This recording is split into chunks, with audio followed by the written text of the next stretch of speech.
We're with Supercritical Synthesizers now. I'm talking to Timo, who's going to show us the latest firmware update for the Redshift 6. So this has been out a little while now. This came out at the end of last year, is that right? December, yeah. Sure. And it's recently been treated to a firmware update. Yeah. That's brought some new features to the table. Yes. What's new? Okay, so the new thing here is that it's now multitimbral. Okay. So basically just let's let a few chords show what I'm talking about. So basically, it's a 6-voice analog polysynth with 16 oscillators per voice, and you can use that for stacking and paraphony. So basically, all of this is now playing live from one synthesizer. You can hear a chord pad that's actually in stereo, and there's about 4 lines of basses and arpeggios playing all simultaneously. Yeah. So that's basically the major point here. For those of you, in case you don't know, so let me just go to init patch very quickly. So basically this has a dual oscillator kind of user interface, but you can stack it, so there are 16 oscillators. We can detune them, so you can have analog super source and stuff. And then that goes into a filter, which is morphable multimode, analog filter again, digitally controlled. And the filter, and this also affects drive levels and stuff, has what we call characters. So you can have kind of a liquid character like some famous OTA-based filters. We can have mean like some famous SVF-based filters. This affects the sound overall, so it affects the amount of detuning and stuff. So it's the whole character of the synth.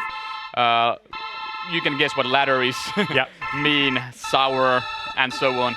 So kind of multi-character. And now with the newest update, as was mentioned, there's multi-timbrality. So let me just show before we get to that, maybe play some presets. One of the interesting things is that now I'm using one part as 6-voice polyphonic. So that's basically reserving the whole synth. You're seeing the other parts polyphonic too because there's dynamic stealing. But I can also just drop that to one voice. And then I can use paraphony. So I can use the 16 oscillators to play chords with just one voice. Okay. So that gets a lot more out of the multi-timbrality. So now I can just, for an example, make a quick pad here.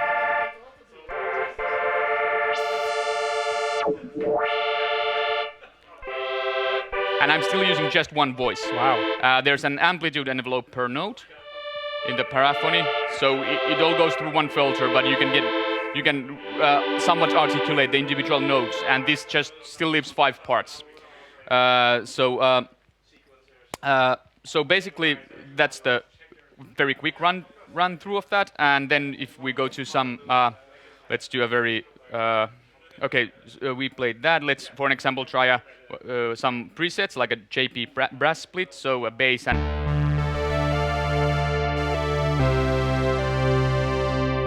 So that's just using 2 parts,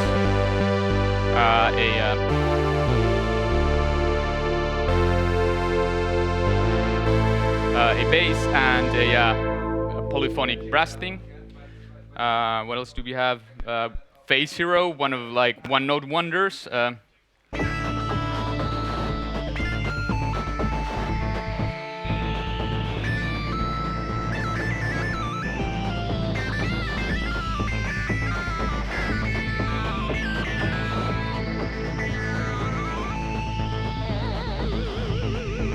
So there you can also hear there's a pad and some sequences going on all simultaneously. Also showing off that while this can do vintage analog tones, it can also do distorted and that kind of stuff. So that's basically the character combined with the drive that you can really, make the synth much rougher, or you can just keep it clean and whatever you prefer. What else? Let's do 6-voice mono. So this is actually just all of the voices stacked, kind of for one super mono lead.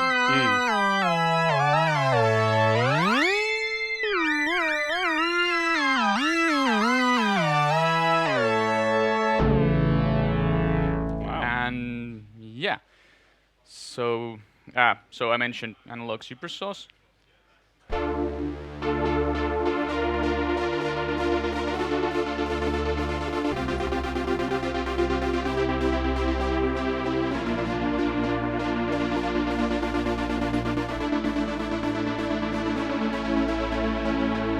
So yeah, things like that. Yeah. Nice. That's quite the update. Yeah. Cool. Is this available for users now, or is it sort of set for? It's in public beta. Got so so you can try it now. Honestly, there's still some things we're working on, but in 2-3 weeks maybe we should be bug free and then it's stable. And then we're gonna start working on MPE next. Amazing. Yeah. Looking forward to checking it out next time around then. Yeah. Cool. Yeah. Absolutely. Timo, thanks so much. Thank you so much. Cheers. Cool.